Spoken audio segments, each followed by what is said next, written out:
I'm here for Valour Canada, standing on the edge of the river Scheldt. The Scheldt leads down to the port of Antwerp, which is a few miles upstream.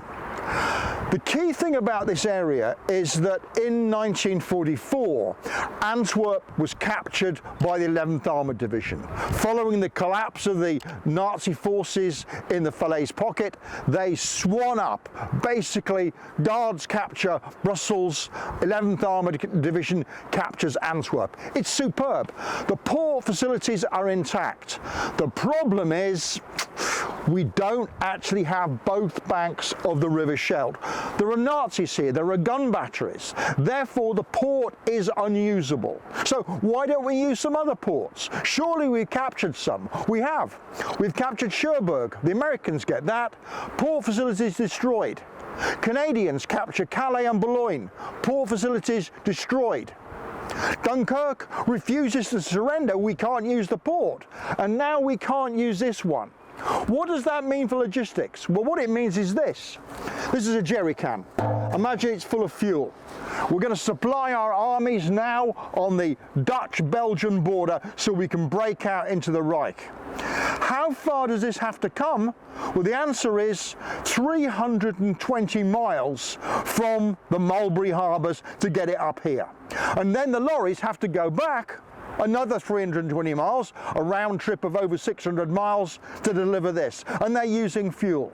What that means is, of course, whether it's food or ammunition, whether it's fuel, all has to be brought that ludicrous distance. It's simply not sustainable. What we have to do next is to clear the banks of the Scheldt. That is done over a period of just less than a month, but it leaves one final problem.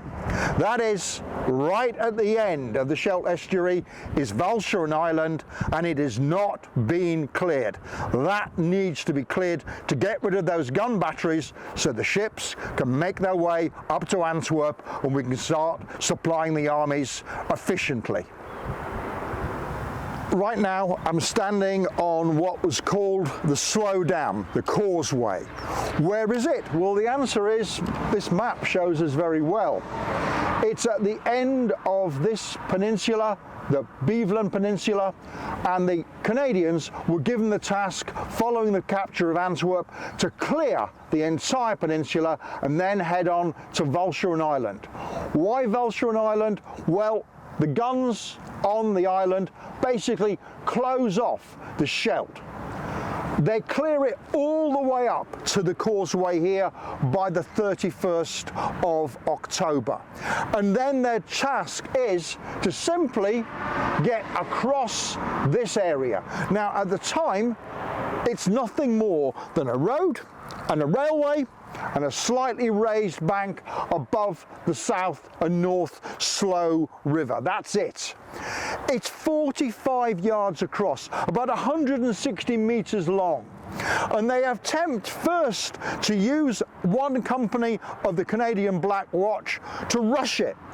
They're able to get a certain distance down and they're pinned down effectively in a crater that's been blown by the Nazis to block the causeway. It hasn't worked perfectly. Later on, what we'll get is two companies of the Calgary Highlanders. They've been trained actually for assault boats crossings, but here they can't use assault boats, they're just used as infantry. Later on, by the way, the regiment Maisonneuve will also be used.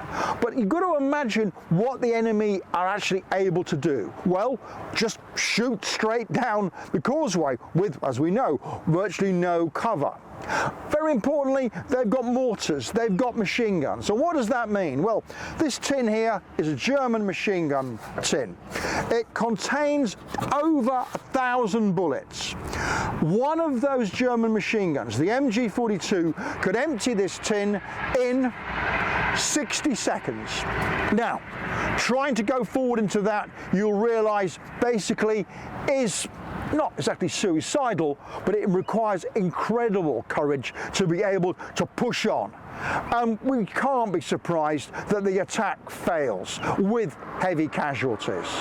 Subsequently, the 52nd Division make another attack, not here, but actually a flanking attack that is successful, and eventually the whole unit able to advance, while at the same time Royal Marines make landing actually on the seaward side.